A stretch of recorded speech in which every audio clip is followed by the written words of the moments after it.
Bloomberg actually crunched the numbers and found that the world's wealthiest people added $304 billion to their combined net worth on Wednesday. $304 billion. They said it was the largest one-day gain in the history of the Bloomberg Billionaires Index. And look, there are a lot of questions about the timeline of these announcements, and lawmakers are rightfully curious about who knew what and when and what they did with that information. A number of them have called for an investigation into possible insider trading to look into exactly that. But one thing we do know is that it was a good day for billionaires, a very good day. And I kid you not, you can't make it up sometimes, because two of those billionaires just happened to be with Trump in the Oval Office on that very same day.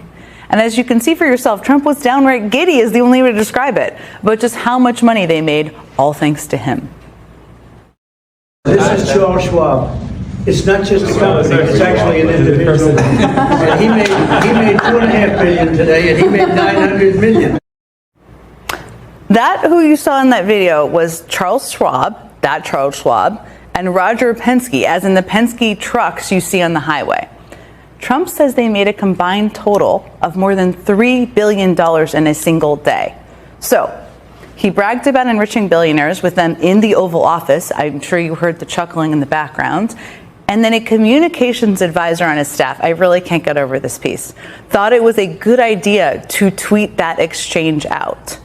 So you can just imagine how pleased Trump is going to be if his tech CEO buddies cash in on Monday, which they probably will do because of those new exemptions on electronics, however temporary they may be. The point is, most Americans are nervously watching their 401ks as Donald Trump toys with the U.S. economy. And some of the richest people in the country are cashing in. None of this should really be a surprise, though, because Donald Trump's priority has always been to reward people who are already wealthy. That's kind of been a theme. It's never been a big secret. But it does seem to be getting more blatant and more brazen. And then I want you to listen to something one Trump mega donor said this week. And when you listen to it, I just want you to keep in mind that this guy was saying this on a video in an effort to dunk on Democrats who did not give him the access he felt he deserved simply because he's rich. I was a mega donor to the Democrats.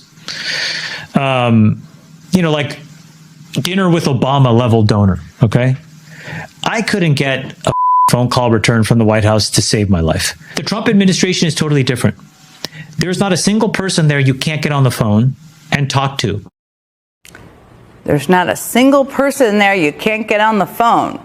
Again, that's a Trump mega donor, literally praising Donald Trump because he can buy access to his team in a way he never could under a Democratic administration. It's not really the sick burn that guy thinks it is, obviously.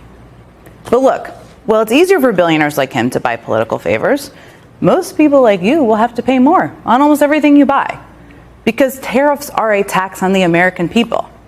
When a tariff makes a product more expensive, basically all of the added costs get passed to you, the consumer. That's just a fact. But regardless of that, Trump still appears to be in some form of denial. Don't let them keep telling you that this is a tax on our people. I hate that. No matter how much he hates it, this still is a tax. And this isn't just some liberal talking point, by the way. Take a listen to some of these staunchest conservative Republicans in Washington. Tariffs are a tax on consumers, and I'm not a fan of jacking up taxes on American consumers. There's no question about it. Tariff is a tax. Conservatives used to understand that tariffs are taxes on the American people. It's not even your average tax hike either, by the way. Tariffs are effectively a regressive tax, meaning the less money you have, the harder you get hit. Even after Trump's reversal, the tariffs on countries, including Brazil and Colombia, remain unchanged. And what that basically means is that the two biggest producers of U.S. coffee, Brazil and Colombia, your daily cups, if you're me, I should say, will most likely be getting more expensive because their tariffs on them remain in place.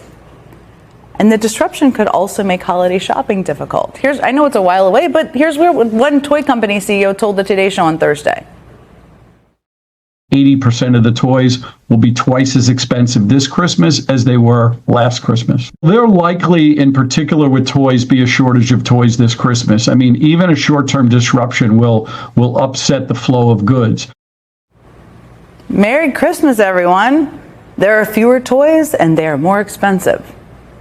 Keep in mind, all of this happened on the same week, during the same week, when House Republicans passed a budget that could also include massive cuts to Medicaid. So they're making everything from healthcare to holiday toys more expensive for most Americans. And when Trump says, which he keeps saying, it's a quote, great time to buy, that was his tweet, you have to ask yourself, great time for who exactly? Not most people. Now, the only silver lining here, if you could call it that, is that this is all being done in the light of day. Billionaires yucking it up in the Oval Office about how much money Donald Trump made them, billionaires bragging about buying access to the White House, and the cost of living going up for everyone else, which people are living every day. Turns out people are taking notice, a lot of people, of course they are. Millions have turned out at protests, shown up at town halls, and big rallies to demonstrate against what we've seen from this White House. And yesterday, Bernie Sanders and AOC held their latest Fight Oligarchy event, this one in Los Angeles. They said 36,000 people turned out for this rally. They also said it's the biggest crowd either of them have ever spoken to. And yeah, Bernie's message has kind of never been more relevant than it is right now. I invite the president to come to LA. Tell the people here why you think it's a great idea to cut Medicaid and nutrition and health care so you can give tax breaks to billionaires. The destruction of our rights and democracy is directly tied to the growing and extreme wealth inequality that has been building for years in America. Across the country, voters are saying they need leaders who stand up for them, not for the billionaires. And more and more, it seems like lots of leaders across the country